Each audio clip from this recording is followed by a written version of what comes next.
Just a reminder to our Speculating Wildly About Crime listeners, this is for entertainment purposes only and solely the thoughts and opinions of our team.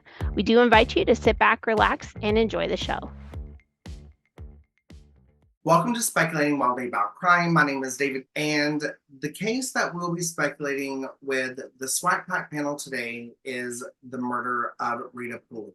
The resources that I used is a 48-hour documentary. I used every news channel resource in the Washington County area where this took place. Does anyone know who Ryan Ferguson is? No. The name, yes. And once you tell me who he is, I will feel like I'll remember. Okay. I'm not going to tell you who he is just yet. So put a pin. And my most important resource is the Mombies Podcast with hosts Beth and Holly. I'm going to take a second and give them a shout out. They released an episode of Ray Rivera and used us as their main resource, which was such a fun honor. So Holly and Beth, thank you all so much. The murder of Rita Politte took place on December 5th in 1998 in Hopeville, Missouri, which is about 70 miles from St. Louis. A bit of family history. Rita Politte was the mother of Crystal and Melanie and Michael. Rita had recently finalized her divorce with her husband, which was the kid's father, Ed Politte. The divorce wasn't on the best of terms. What led Ed to filing for a divorce was the infidelity of Ed himself, with accusations of both Ed and Rita being abusive to each other. He was also having an affair with a coworker who he married right after the divorce.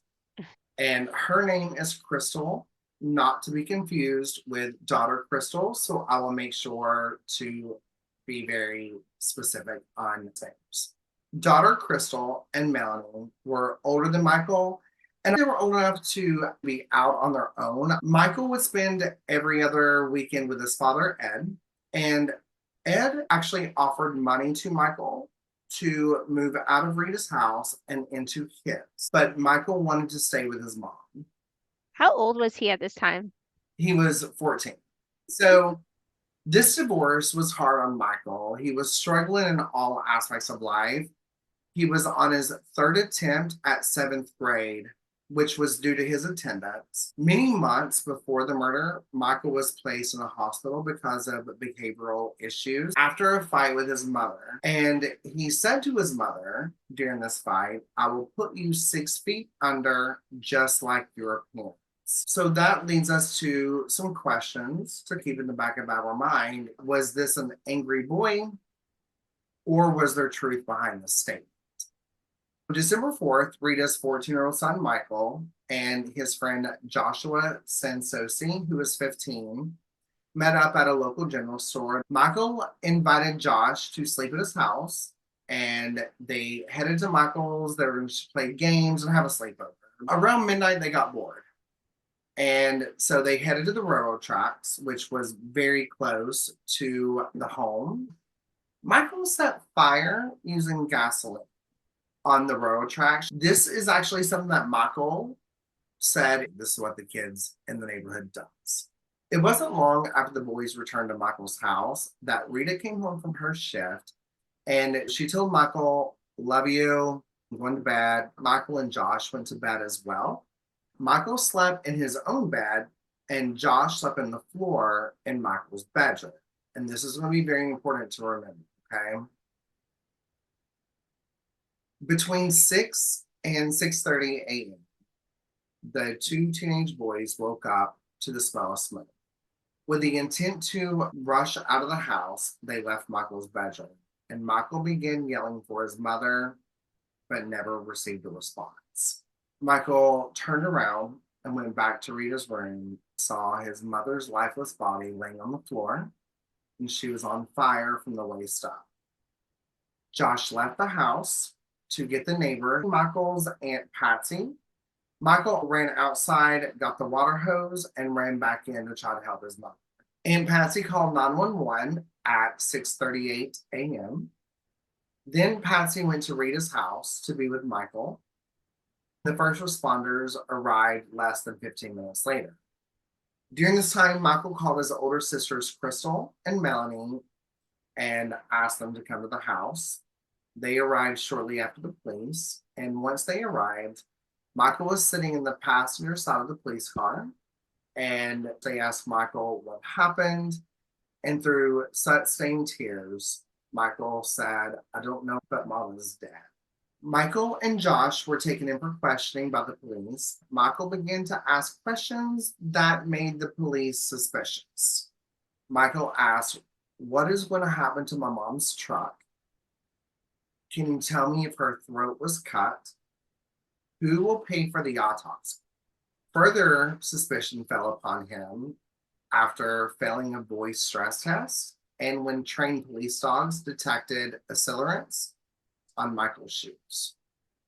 So now the police have started telling Michael and Josh, "We know you did something to Rita." It was said that the interrogation was questionable because there was no lawyers present. Ed, Michael's father, he was present for the interrogation, but he never said a word in defense of his son, never asked for a lawyer, never stood up for his son. He completely sat in silence. On December 7th, Josh gave a video statement stating that he heard a thud and a woman's voice. Josh said he did not see Michael in his bed, and the bed looked like it was made. Because of this statement, Josh was given immunity. So this is fast forwarding a little bit, but Josh was on 48 hours and said, "I don't remember saying that. And I feel like if I said it, then it was maybe at a point of weakness." Josh now says that he never saw Michael missing from his room. What he said to the police in the questioning and his mother at this point, "They keep telling me that I'm lying, and I don't know what the truth is anymore." It's like the Brendan Dassey case Brendan all Dassey, yeah. over again. Is there any record of how long they were questioned for? So I did not find exactly how long it was, but I know that it was questionable, is what is on record. So they were at the railroad tracks at 12 o'clock. Around 2 or 3, she probably came home. They were still awake. The 911 call happens at 6:38, so they were questioned at maybe 7 a.m. Did they really get any sleep? So are they also sleep deprived too? Mm-hmm. And I think they went to the railroad tracks, which you can see from her house, before midnight, and she arrived home around midnight. I don't think they were gone very long, but either way, it's still just a few hours. They went to bed after she did. Carolina, maybe you have more knowledge into this than what I do, but there's like a certain amount of time that you can question even an adult for. If you're questioning, I'm sorry, but children at 14 and 15 years old, you are children. I can't imagine. And to what you're saying, Jamie, even if they'd slept for 4 or 5 hours, that's not a lot of time. Right. And to your point, David, to see that of your own mother or your best friend's mother, it just seems like a cocktail of disaster. You wonder how that conversation went too with the police. Right. They're children that they are coming to face with an authority figure that can manipulate the conversation the way they want, and they could be like, "Listen, you just need to tell us what happened, just give us the facts, and you can go home and you can go to bed, you can do all that." Like all of those tactics that you see used in police interrogation, they're using those on children. Josh did clarify in his statement that he never sat up from where he was sleeping on the floor. And it's not that he said, "I did not see Michael in his bed." It's that I couldn't see Michael in his bed. And allegedly they said that the bed was made, correct? So Josh knows Michael went to bed. So you're telling me Michael got up, made his bed, and went and committed a crime? I've already got my theory, and I can't wait for y'all to hear it. Wow, Oh. that's early. Oh, because I've not mentioned anybody but the two boys, so I'm interested. I cannot wait to hear it. Okay, now I want to take us to a few days before. I'm going to repeat dates quite often, but they're very important, so bear with. So we're going to go to December 1st. And if we remember, the time of the murder was December 5th. On December 1st, Rita Politte was awarded child support, half of her ex-husband's retirement money, and attorney fees to be paid by Ed, her ex-husband.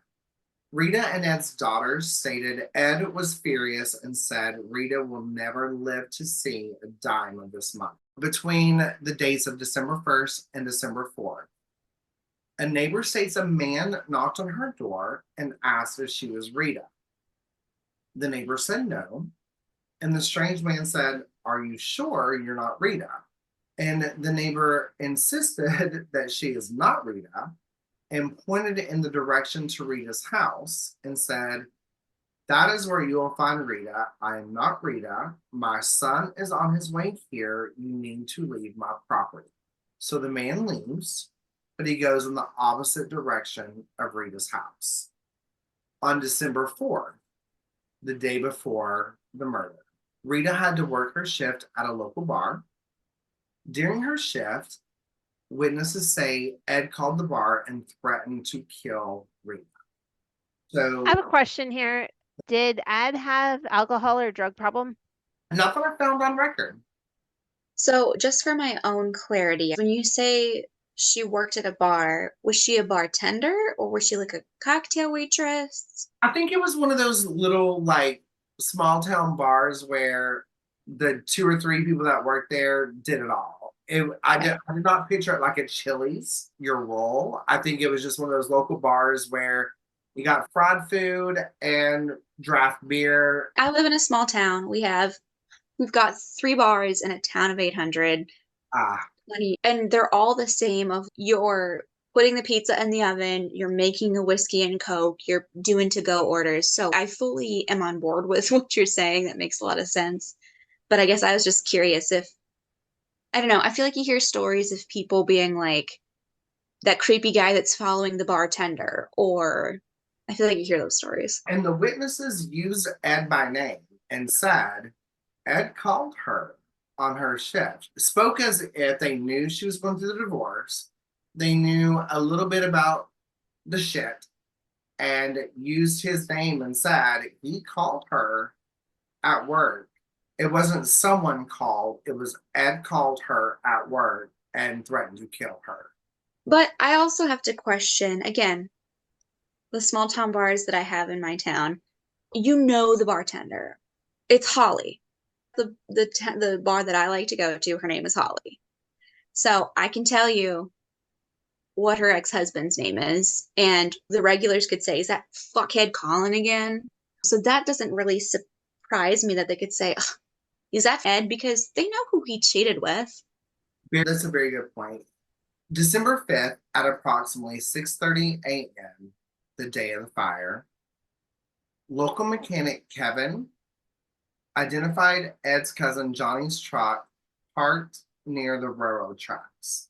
Another resident named Larry reported seeing Johnny walking near the tracks shortly after 6:30 a.m. Larry offered Johnny a ride and Johnny declined, stating his truck was just right over the hill.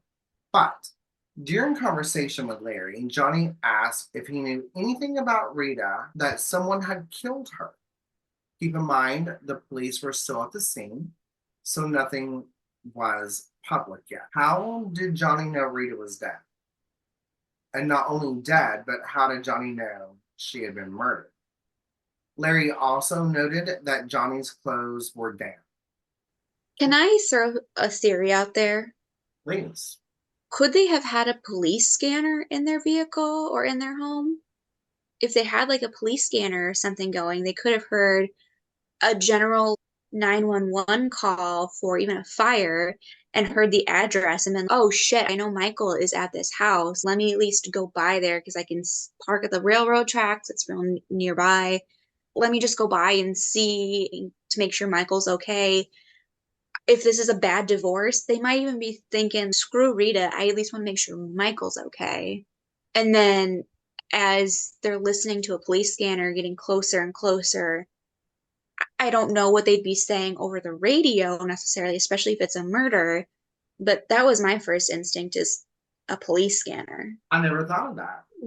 So yeah, I like that idea. And then the other thing I thought of as you were saying that, Dana, is David, you said a couple times, and maybe I heard you wrong, but you could see the railroad tracks from the house, right? So couldn't he be there and just like observing all of it and putting two and two together by himself? I don't And I know. guess my I'm trying to give him the question- benefit of the doubt, but No, absolutely. But I guess my question would be, if you're Michael's cousin and you're there observing, would you not go check on him? maybe he- I'm high. Maybe I have a warrant out. Maybe, I don't know. Maybe I just don't want my name associated with it, and I just want to see that he's not burning in a house fire. I Yeah, love or maybe I know Ed will get really pissed at me if I am anywhere near this. So to your point, I don't want my name associated with it. You said a couple times that he noticed that Johnny's clothes were damp. So are we saying like we noticed that they were like wet, or were they wet and discolored? All I know is that the descriptive word was damp.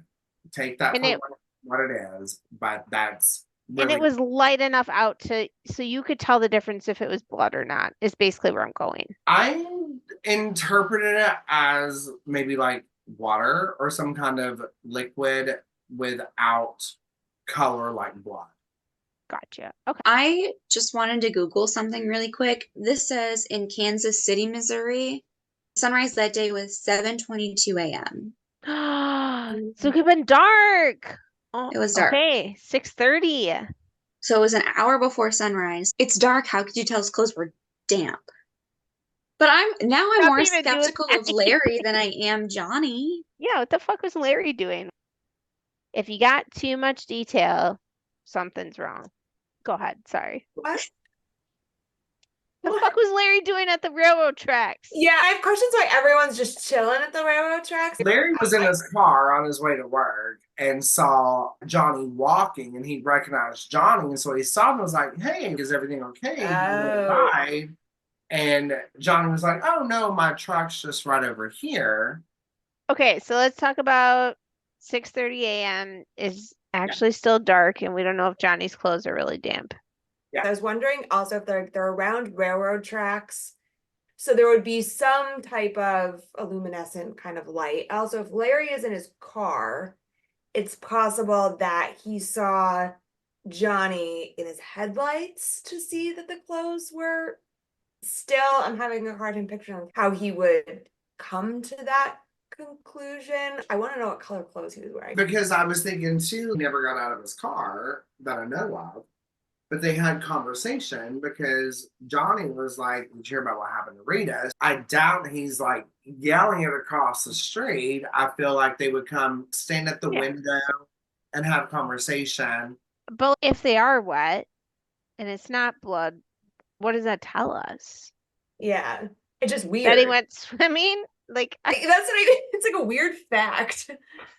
I know. And so I tried to analyze that too. Was it wet because he was running? Granted, I know it's December, but your adrenaline's going. Was there a reason for him to grab the same water hose that Michael grabbed and hose himself off because of the crime scene? Because I don't want to get too far ahead, but the fire was not what killed her.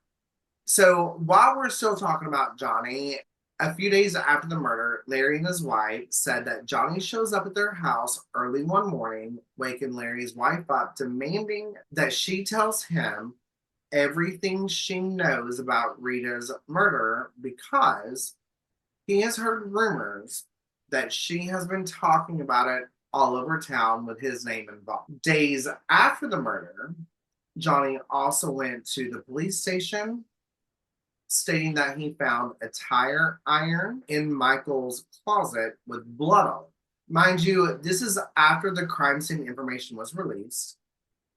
How would Johnny know this? The tire iron, after Johnny said this, was found, and it was tested, and it was ruled out as the murder weapon. There was no blood on it. It was simply rust. So, Can I give my 2 cents on that? please. Johnny is Ed, the cheating ex-husband's cousin. Correct. And Ed moved out. So you're going to tell me to my face right now, David, that cheating ex-husband Ed's cousin had access to a murder scene days after this happened, went into Michael's closet, found a quote-unquote bloody tire iron in there, and he's like, yeah, I'll go to the police with this, finding out later that it was only rust. You're going to have to do a lot more to convince me that ex-husband Ed's cousin got access to a fire and murder scene, but days later. Yes, the house was gone through with a fine-tooth comb, and there was not a tire iron inside the closet when they were doing their investigation. So now we're going to go back to December 5th, the morning of the murder. Ed, Rita's ex-husband, returned home from his graveyard shift. His wife, Crystal, woke up hearing him talk on the phone to someone telling him that Rita's house is on fire and Rita is not okay. So Ed goes to the police station. Ed lives 1.5 to 2-ish hours, not miles, hours away from Rita's. Ed was present for the interrogation of his son, Michael, and he remained silent the entire time, never asking for an attorney or defending his son. He truly stayed mute. He did say later on that he was not mad at the questioning, but began to worry for Michael. December 7th, Michael was arrested for the murder of his mother, Rita Politte, and was immediately sent to a juvenile detention facility. While there, Michael did have multiple conversations with Ed, asking him for financial help for a lawyer. Ed denied the request due to lack of funds, and immediately in the same visit started speaking about the brand new van that he just purchased. This conversation is also overheard by Officer Nash. We always give credit where credit is due. If every cop was like Officer Nash, it would be amazing. She's amazing. And so I wanted to give that shout out because I know it seems like we go hard for, in the cases we've covered, for the police, but this woman, she does her job, right?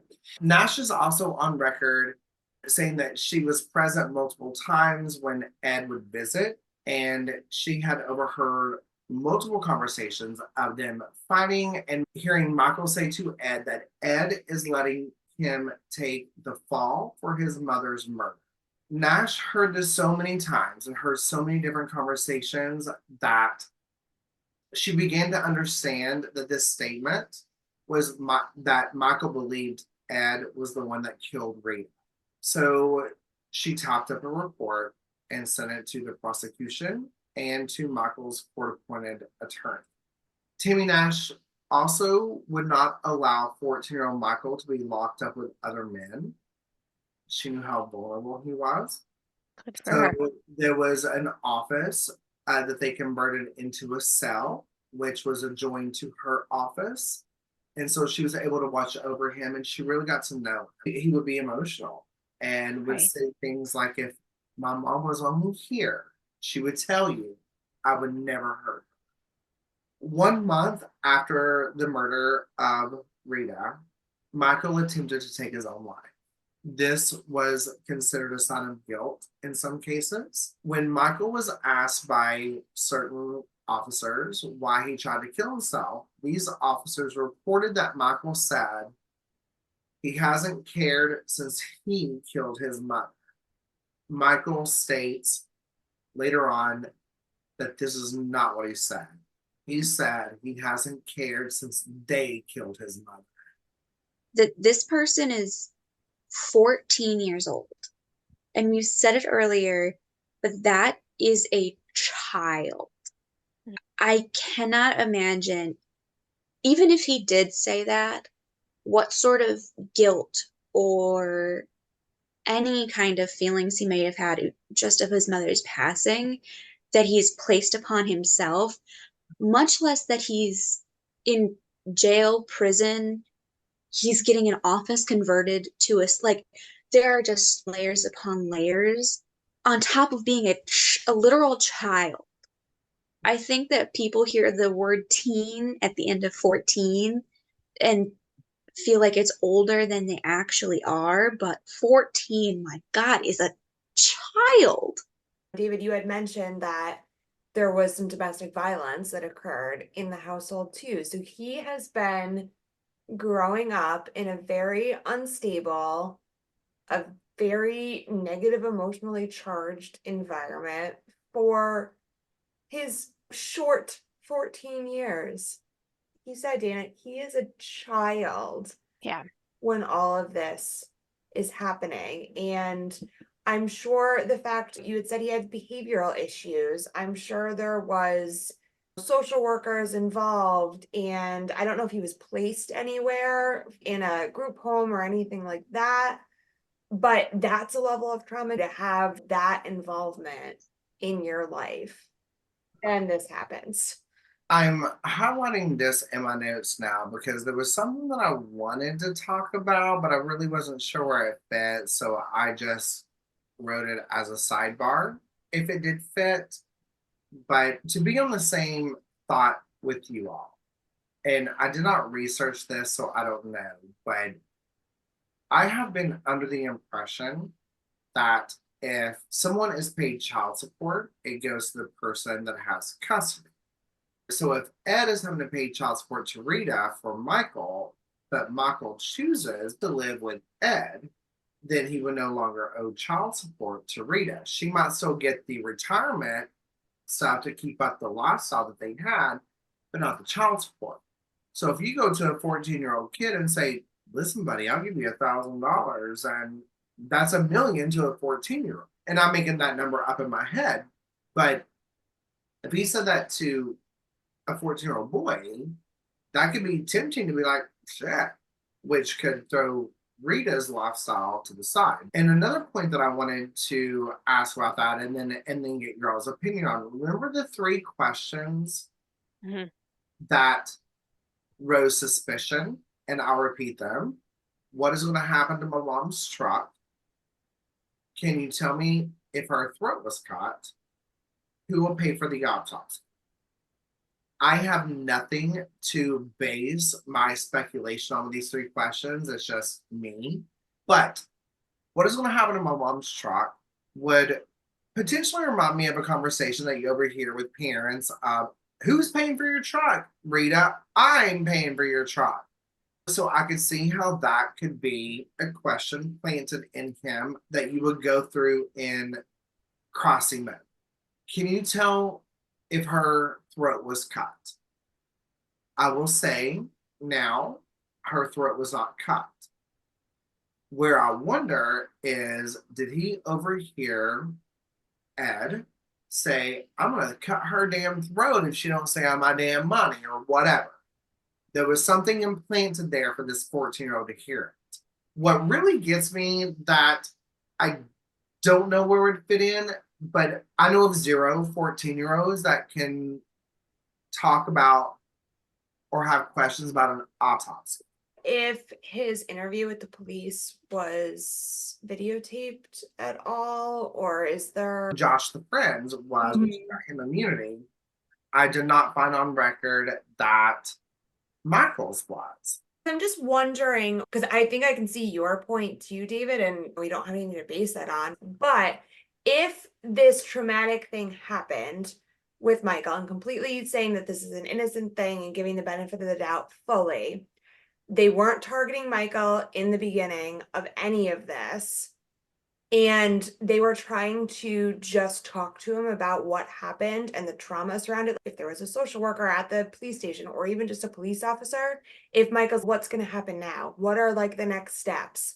it's proven to give kids factual information and tell them these are the next steps to prepare them for that. What if somebody said, okay, we're going to take her body, there is going to be an autopsy, and that's that word stuck in, and then who knows if that was brought up. Yes. It's Well, and very that- much like cherry picking. The police are going to pick the 3 questions that are paint a bad picture for him, right? Maybe he was let into the autopsy question. where the investigation was questionable, and that was the word that was used. I do think the first 2 questions about the truck and the cutting of the throat, I could see if he had heard things from just fighting arguments, because it is on record that Rita and both Ed were abusive to each other. Keep in mind, they're only giving us 3 things he said. Who knows? He could have had 6 questions. He could have had 6 statements, but only 3 of them was enough to paint a picture of a bad guy.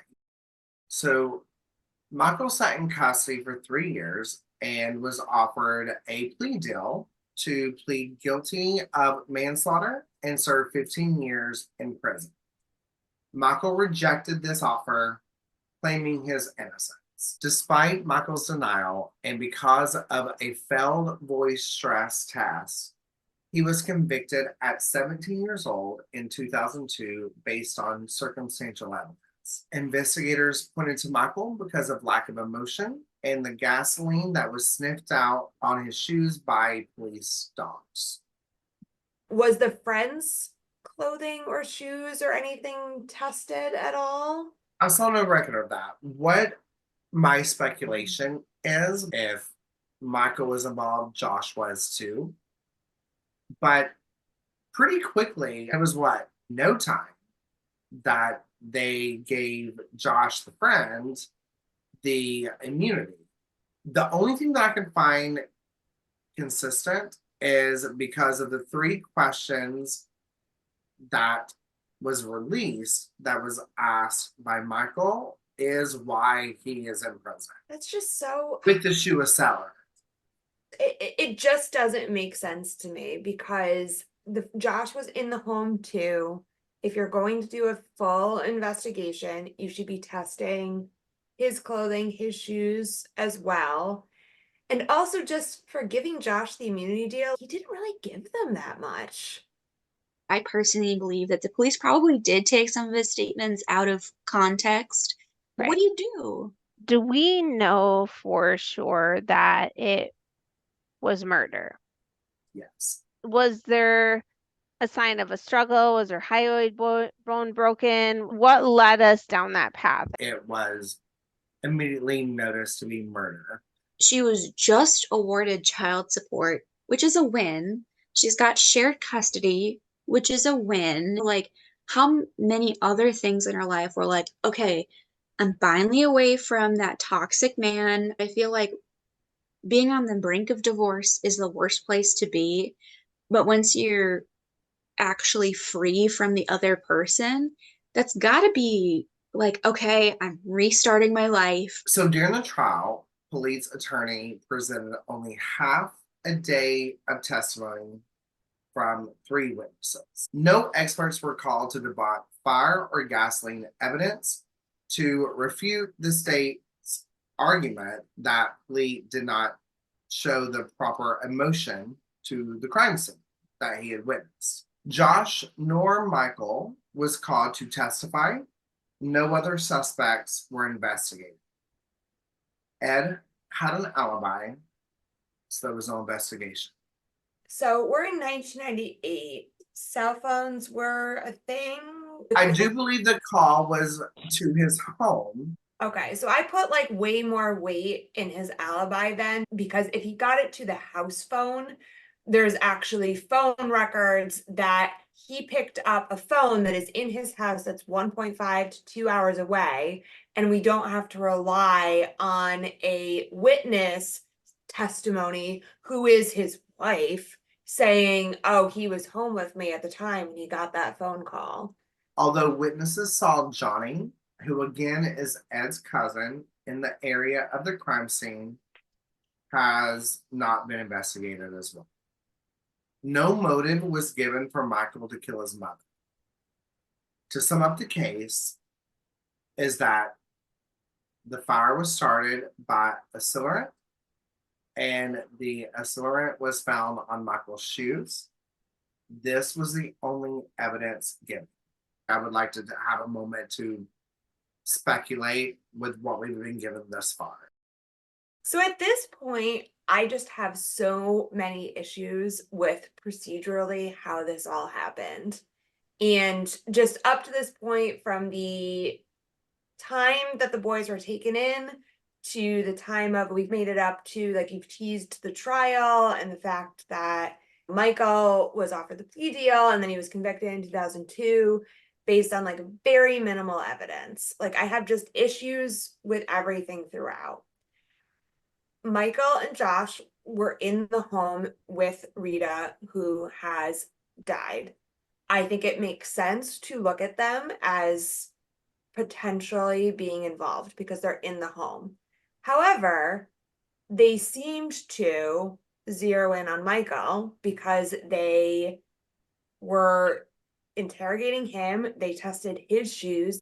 There was the story that they were starting a fire by the railroad tracks. So if they were using any type of accelerant to start that fire, I think it's possible that it could be on their shoes from that situation, which more reason to test Josh's shoes to try to rule out, did it come from them setting that fire together, or did it come from, if you're signaling Michael out that he started this fire, he went into the bedroom, he used accelerant to start a fire in Rita's bedroom, it's probably more going to be on Michael. If Josh isn't coming into that bedroom, the accelerant likely wouldn't be found on him, because it doesn't sound like at this point, from what we know, that the fire was like throughout the house. It's not whoever started it poured gasoline or accelerant throughout the whole house to start the house on fire. It sounded like it was very contained to Rita's bedroom, from what we know now. I have issues with the fact that they didn't look at Johnny at all, of why was he at the railroad tracks at 6:30 in the morning? What was he doing there? It's worth questions. It's worth bringing him in to just look at that, especially with the idea that Larry was saying, I'm stuck on this damp clothes thing. I just think it's a strange fact when you're that close to where a murder happened. You should bring that person in to question them. Plus, they have a relationship to the family. It's not like it's some stranger. Usually with investigations, you look inward more and then go outward. This person has a relationship to the family and he's close to the scene of it happening.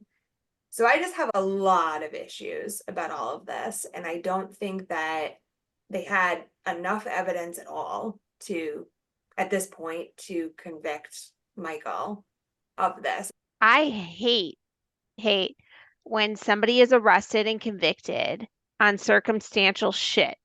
I think it's bullshit. I think we need to put that away. And if we don't have enough evidence, then the case is still fucking open. However, I'm gonna go down a couple of fucking rabbit holes. The thing that is blaring, the exit sign is up here, is the accelerant on his shoes. And that was the one thing that they're tying to him. And then they're using this circumstantial bullshit of, I hate my mom, I want to kill her. These three questions I think are absolute dog shit. We have no context around why these questions were asked. So I hate that they pulled those questions out. The accelerant on his shoes really bothers me because that's the one, oh, that must be what he did. But they were at the damn railroad tracks setting shit on fire how many hours ago? Of course there's accelerant on his damn shoes. So that drives me crazy. So I personally think, and I'm curious to see what we hear about the crime scene, and that's why I asked earlier if we really thought it was a murder. I personally think maybe she got home, she didn't want Josh there. Why the fuck did you have your friend come over? I just wanted to go to bed. They get into a heated argument. Maybe they're both smoking a cigarette. Maybe something falls, an accident happens. He runs out and he's, fuck, my mom's body's burning. I honestly, truly think it's an accident until you tell me different with the crime scene. Because if all we're doing is tying him to the accelerant, I think it's bullshit. I don't like it at all. However, I don't know what the fuck Johnny was doing up at the railroad tracks. But could that be a red herring? Does Johnny just hang out there? Does he go up there and he smokes weed every night? And was it raining and something happened? We don't know why his clothes are wet. We can't assume that it's because he murdered somebody. And even if he did murder somebody, again, I want to know what color his clothes were, because if it's not blood, why is it wet? And I think the police, very similar to Stephen Avery, they went into this investigation and they wanted Michael for it. And they were going to get Michael for it at any cost.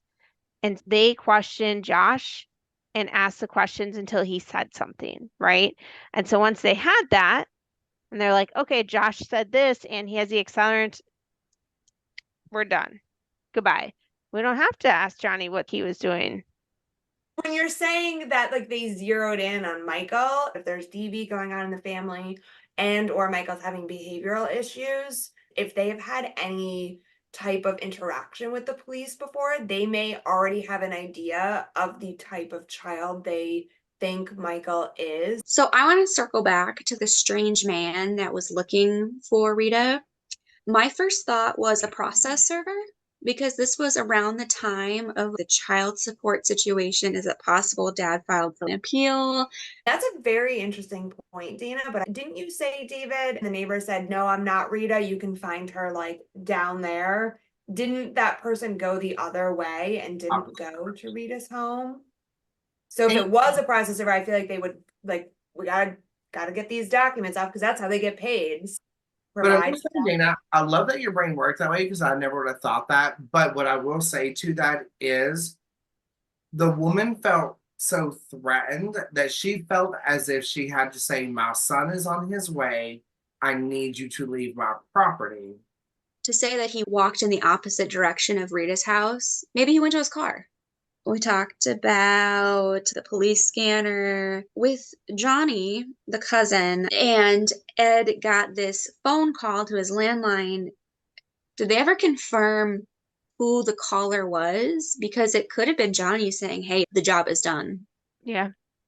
Did not find a record of who it was. What I did take is that it was someone out of concern saying, hey, go check on your kids, probably go to the police station. You know how I had mentioned that Michael called his sisters and his sisters showed up to the crime scene?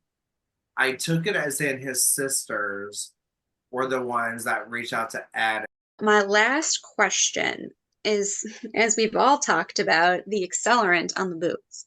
Do we know everywhere that he had been that day and the days prior? Because what if he went to a gas station and stepped in gas? Is that enough for a dog to alert? What if his dad was, I don't know, filling up the boat with gas, told him to fill it up while he went into the store, and he accidentally spilled a little bit on his boot? If they were lighting fires at the railroad tracks earlier, I'm sure you could smell gas on my shoes too, because when I'm at the gas station, I'm sure I step in it, I spill a little bit on my shoes. Would it be okay if we put a pin in that one? Now that we've speculated, I want to now talk about the crime scene that you all have been begging to hear. Yes, please. The murder took place on the bed, and the cause of death was blunt force trauma to the head. There was blood splatter on the walls, around the bed, and of course on the bed itself. Rita's burning body was in the floor by the bed and burnt waist up. Aunt Patsy is on record stating there was no blood or scratches that she saw on Michael that would make her think that Michael was involved in this. And she was the first one to see Michael, other than Josh, before the police arrived. So now I want to fast forward to Michael being in prison. After being sentenced to life in prison, Michael joined the Skinheads gang. And he stated it's not because he believed what they believed, because his mother taught him different. But Michael was attacked and involved in a fight his first day in prison, and was also sexually assaulted. Remember, he's 17 years old at this time. He said on 48 Hours that him joining the gang was his only option for a form of safety. So after 5 years of being in prison, Michael began writing to the Midwest Innocence Project. And after multiple attempts, they agreed to take his case. It took them several years and 3 new attorneys working on his case. And they identified there was scientific problems with the evidence. They found there was no proof that accelerant was used to set Rita on fire or used at the scene of the crime. The attorneys also found that there was no proof of accelerant being present on Michael's shoes. Get this. A chemical used in the shoe manufacturing process was wrongfully identified as gasoline. And even the Missouri State Crime Lab agrees publicly that this is true. So multiple attempts were made to have the conviction overturned, but to no event. But then in 2021, a bill was passed in Missouri giving juvenile offenders that were convicted of a serious crime a second chance.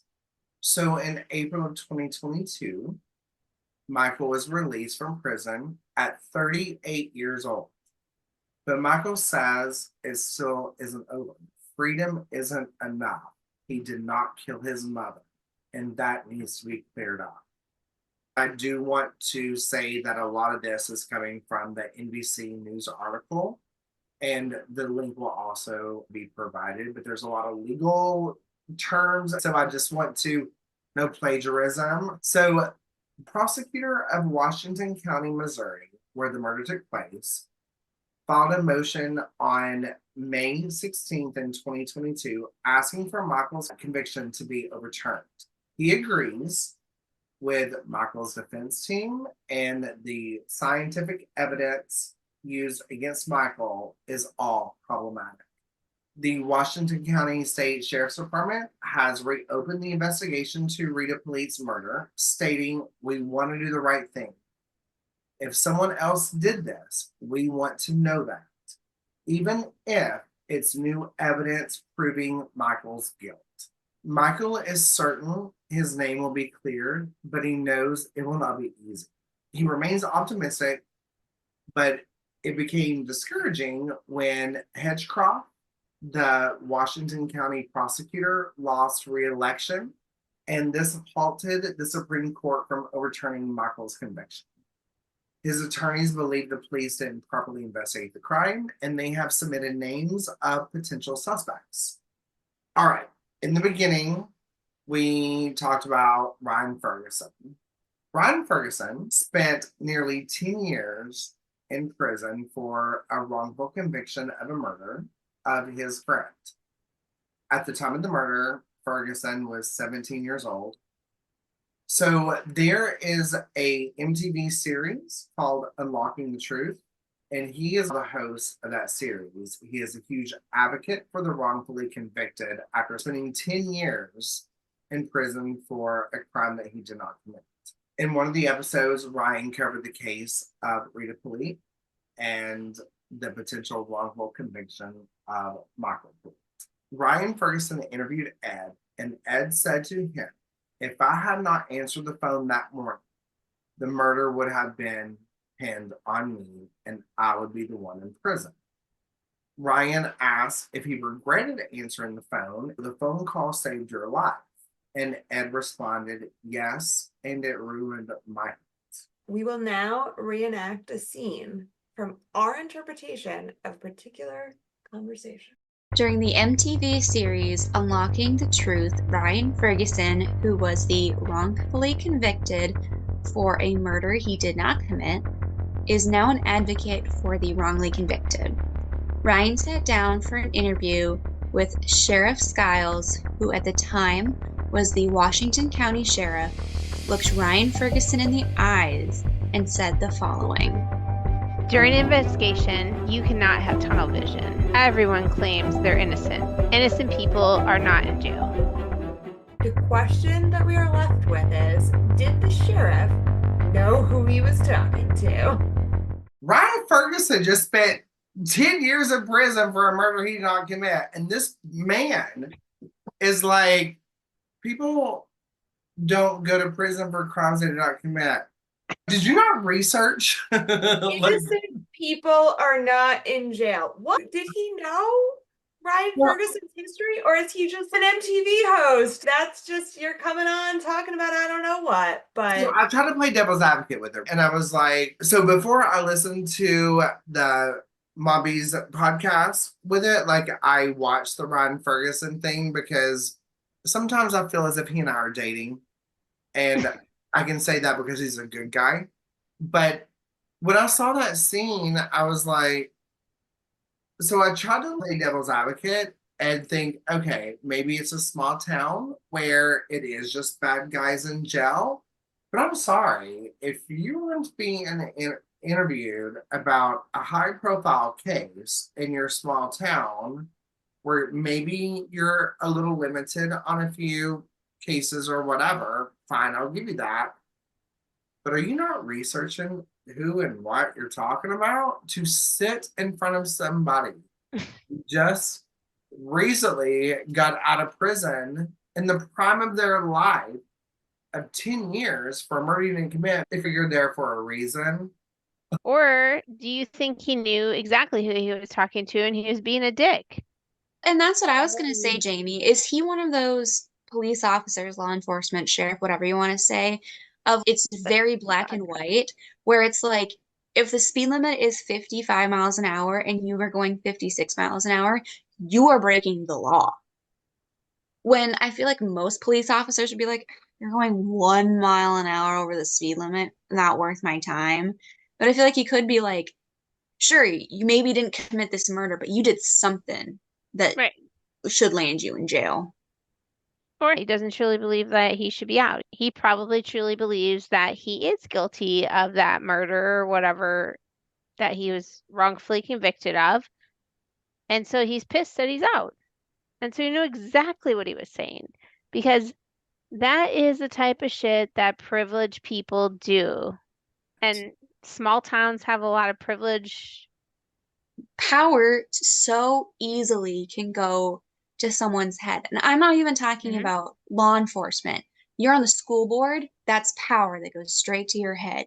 You're the main lawyer's child, that goes straight to your, like, it doesn't take that much power in a small community to be like, I am the man. The Politte family do not think Michael is guilty. Michael and his sisters do question Ed's involvement. Daughter Crystal describes the last interaction they had with their father. Crystal says her father Ed emailed her a joke, and it is of a married couple opening the door, and the wife looked at the husband in surprise because there's a brand new car in the driveway with a big, beautiful bow on it, and he holds up the keys. She takes the keys and she goes to the car. She gets in it. She starts the car and it blows up. So I don't like Ed and I don't want to play devil's advocate at all. However, Michael repeated 7th grade 3 times. He may not have been smart enough to do that maliciously. I don't think it takes book smarts for you to be empathetic and sympathetic to your child who not only your mom and dad just divorced, within a few days later, your mother is murdered and caught on fire, and now your little brother is in prison for murdering your mother allegedly. And this is what you send? So we're at the point where a lot of this is going to go quick, but despite the alibi, Crystal, the wife of Ed, who now is divorced from him, has never been able to fully believe Ed was not responsible somehow. Michael believes his father hired someone to kill Rita, and he believes that person is cousin John. Ed said Michael was arrested because he believes they simply could not prove he had done it. Michael said he knew who killed Rita. And now there's a speculation that maybe Johnny did it. I don't know how big their house was, but if somebody's getting murdered, gonna hear that. Well, No? So they lived in a double wide mobile home. Well, I'm definitely going to hear it. Well, Josh had said how he heard a thud and a woman yelled. I don't think Michael did it, but I don't know if him not having like scratches or marks on him is evidence that he didn't do it if the murder was done by blunt force trauma. Because if she's sleeping in the bed and someone comes in with a weapon and hits her on the head, you may only hear one scream and a thud and she's knocked out. But also, the friend said he heard a thump and then like a woman's voice, correct? Not necessarily scream, right? And my next thought, though, too, is so he's staying at a friend's house, so he's not necessarily familiar with the happenings of what's going on. So 1999, Ed went to visit Michael, and an officer had allegedly told Ed, "We don't think Michael did this." And Michael is sitting in jail because there was no one else to blame. Ed said that he got angry and was shaking and said if the officer would have come after him, he would seek vengeance. Has anybody's speculation changed at all? Yeah, I don't feel like my speculation changed necessarily because this investigation didn't give us the benefit to look at anybody else other than Michael. So we don't know what we don't know at this point because we haven't talked to any of these other people. This investigation, it seemed to single out Michael immediately. They arrested him 2 days after the murder, I think you said, David. So they honed on him very quickly and they ended up convicting him with evidence that was circumstantial at best. Now, even with the accelerant on the shoes being potentially a chemical just in the shoes, and there was no accelerant to start the fire with Rita. It doesn't matter if there's accelerant on his shoes if there wasn't accelerant to start the fire. Like, that doesn't matter at all.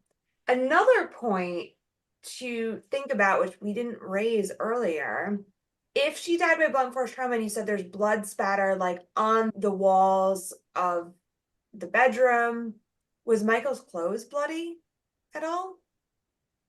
No, because remember, Aunt Patsy said she was the first one to Michael because she lived next door. There was no scratches, there was no blood. She saw nothing.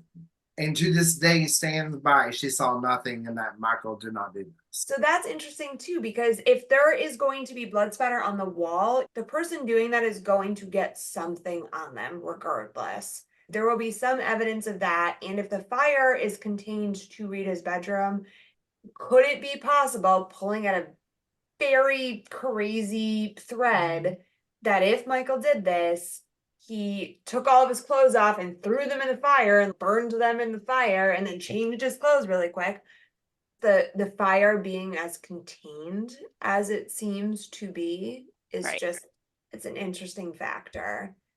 So that plays in even further to the fact that Michael would not have any way to change his clothes or get rid of his clothes. Like, they would have found those clothes, like either burned or somewhere in the home that had evidence of blood on them.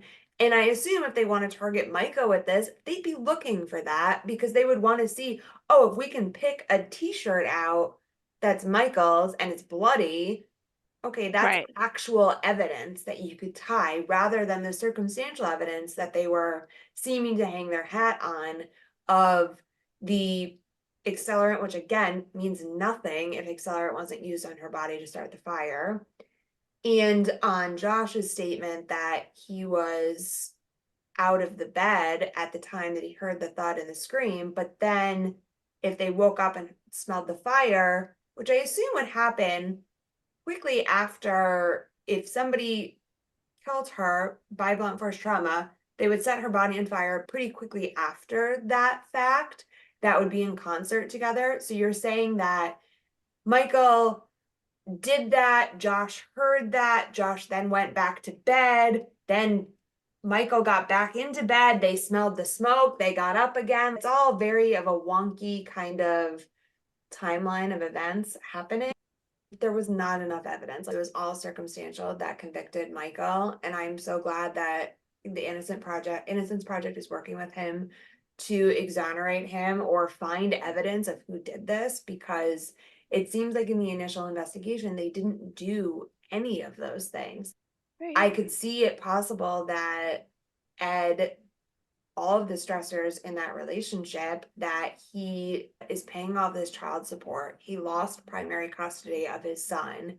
He has to give part of his retirement money away.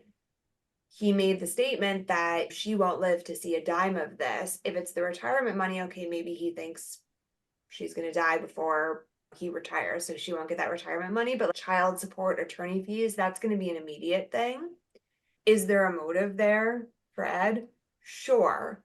Did they pull at any of the threads enough for him to prove or disprove whether he was involved? Absolutely not. He seems to have a fairly solid alibi. If he got a call to the house phone and he's that far away, based on the timeline of her murder, he probably was not the one physically to do it. However, they didn't investigate the situation enough to know, did he hire a hitman? Did they look at their phone records? Did they look at any correspondence that he could potentially have with somebody? Was the person that was knocking on doors being like, "Are you Rita?" Was that a hitman? Pretty stupid if that was, that he's just knocking on doors in broad daylight being like, "Are you this person that I'm hired to kill?" But I will say the neighbor and the neighbor's daughter believe that the hitman came to their house and questioning, trying to map out the area to make sure they had the right location, is what they believe. So that's interesting. But they didn't seem to really follow up. I don't think that person was ever identified coming to their home. They didn't ask him any questions about what he was doing at the railroad tracks at that time. And I think we mentioned, does he go there and smoke weed? Does he hang out there? Does he go to drink there? Sure, but they didn't ask those questions to know that's a typical behavior. I think that they definitely should have questioned Johnny of being close to the family, related to the family, and in the area at the time that it happened. He definitely should have been questioned. I think that Larry driving the car even should have been questioned further. He brought up the fact that he saw Johnny with the damp clothes. What was he doing there? I'm not saying that any of these people did it, but it doesn't sound like the investigation looked at any of this to actually fully suss out what they saw, what they may know. Like Larry could have been even more of a witness to something. Why was he not questioned? You were still breathing distance of a crime. Yeah, and just as a witness even. And he even brought up the fact that he saw Johnny with the damp clothes. They should have then, that's what you do when you do witness interviews. Oh, they brought up this person. Let's go interview this person. Why were your clothes damp? What were you doing in the area? Doesn't seem like they did any of that. They also should have had more questions with Larry, and maybe they did, and we just, did you see anyone else in the area? Did you see anyone else leaving at that time? Did you see anything strange? You were driving to work. It's very possible that you saw whoever did this leaving and fleeing the house. I just think that none of these threads were pulled at. So it's very hard for me to hang my hat on this person did it because of X, Y, and Z, because I just don't think we have any strong level of information for any single person. I don't think, from what we know, Michael did it. I think he had a troubled upbringing and a lot of trauma, but I don't think with the evidence we have now, we can say that he did this. No murder weapon was even found. If it was Michael, what did he do with it? Where did it go? It's not like he could have made very far away with this murder weapon to dispose of it before them waking up and smelling the fire. Like that just, it doesn't make sense to me. Jamie, my love, where are you? Okay, so things that Carolina was saying brought up a lot of questions for me. And you may or may not know the answers to these. So my first question is, do we know who got Rita's life insurance policy? I don't know that she had one. Okay. My second question is, does Ed have any ties to the police? Not that I have found. Okay. Where I'm going and the life insurance policy aside, I just wondered if that gave somebody some more motive. But the police were very quick to place a blame somewhere, right? And they were like, okay, we got to the house. Oh, he has accelerant on his shoes. Let's pin it on him. And fast forward to 1999, and the police said, we don't even truly believe that he did it. We just had to pin it on somebody. And so my thought was, I didn't know if Ed had some kind of ties to the police department where he said, hey, can y'all do this and help me cover it up type of thing and make it go away and do what you need to do to help that. Whether that was that he hired somebody, even his cousin or a stranger, and then got the police's help to tie a nice bow in it and convict somebody else being his son. I just can't wrap my head around Michael doing it. Number one, we have no weapon, and if he truly killed his mother, we would have some kind of weapon somewhere, right? Number two, I'll go back to he was on his third try of seventh grade. But if we're saying that he's smart enough to murder somebody, he's also smart enough to run away. He is not going to murder his mother and then sit there long enough for the police to come. I don't love that. Why didn't he say that he heard a scream? I also think that Rita probably knew who her murderer was because otherwise I feel like there would have been more of a struggle and huge commotion. Yes, Josh said, oh, I heard a woman's voice and a thud, but I feel like it would have been more of I heard a struggle and I heard screams and neighbors heard screams. And if they're living in a double wide, that leads me to believe there's other houses that are very close in proximity. And so other houses would have heard that, right? I live in a house, but we're very close together. I hear shit when my neighbors are outside or things are going on, right? So they were close enough where people would have heard stuff. And so that leads me to believe that she probably knew who the person was and was welcomed in and they caught her off guard type of thing. I don't think it was Michael. I also don't think it was Ed. And I don't love his phone call. I hate those fucking alibis. But now, I'm sorry, Cousin Wet Clothes, Cousin Johnny is starting to make a little bit more sense because she would know who he was and he was there. And why do you know that she's dead beforehand? Dina's speculation of maybe he was listening to a police scanner because in a small town you do that, but It's so interesting. but there's so much shit pointing to it. Your clothes are wet, you're across the street, you're saying she's dead before anybody knows she's dead. She knows you, so there could be no signs of a struggle. And Ed knows you. It's giving me OJ Simpson vibes. And so Ed could have been the person. And that's why I asked about the life insurance policy because this family seems money motivated.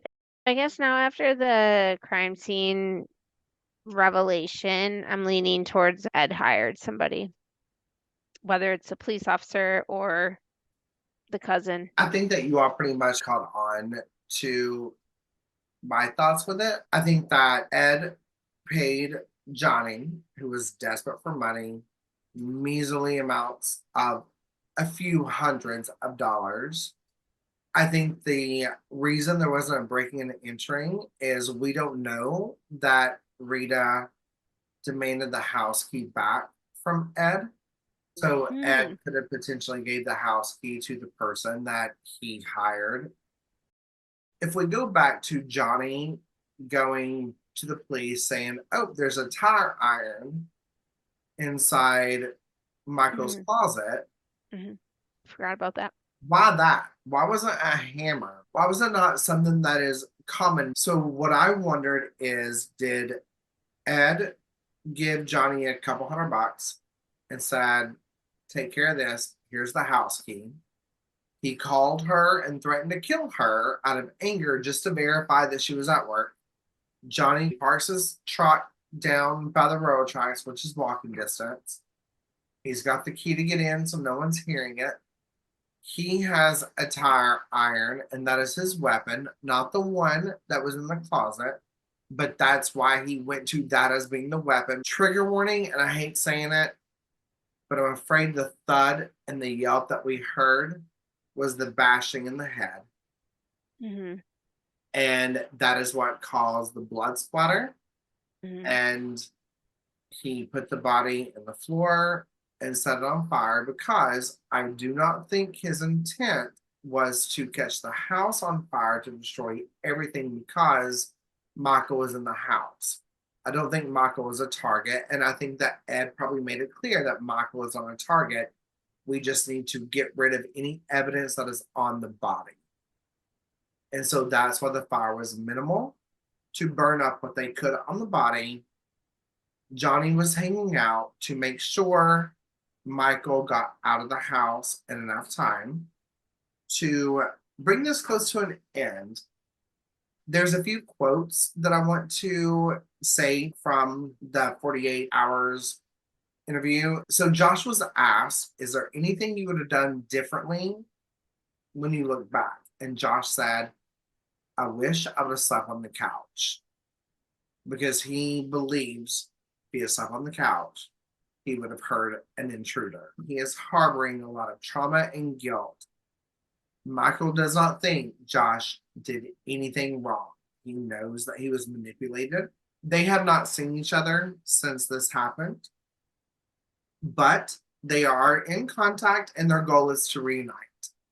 And Michael said, there is nothing in this world that anybody could ever do that is worse than what I've seen. He said, I've seen blood on her legs. She was on fire waist up. I turned the water hose on. I don't know how long I sat there. It could have been seconds. It could have been minutes. I don't know. I didn't know who to call. I didn't know what to do. I was scared. So, in closing, I want to say cold cases are now often solved due to modern day tests. However, items such as a rape test and Michael's clothing cannot be tested because these items were not stored properly. They are found covered in mold and in some cases eaten by rats. As of today, Michael remains on parole and has been the only person arrested for the murder of his mother, Rita Politte. This case is 26 years old, and as of today, all we can do is speculate. Thank you for taking the time to listen to our show today. We ask you to please subscribe to us on YouTube, Apple, Spotify, or anywhere else that you find your favorite podcasts, just so you don't miss out on any of our episodes. You can also find us on Facebook, Twitter, Instagram, and TikTok at SWAC Pod, SWACPOD, or you can contact us via email for questions, comments, or case ideas. Our email address is swacpod@gmail.com. That's SWACPOD@gmail.com. Thanks so much for speculating wildly with us tonight.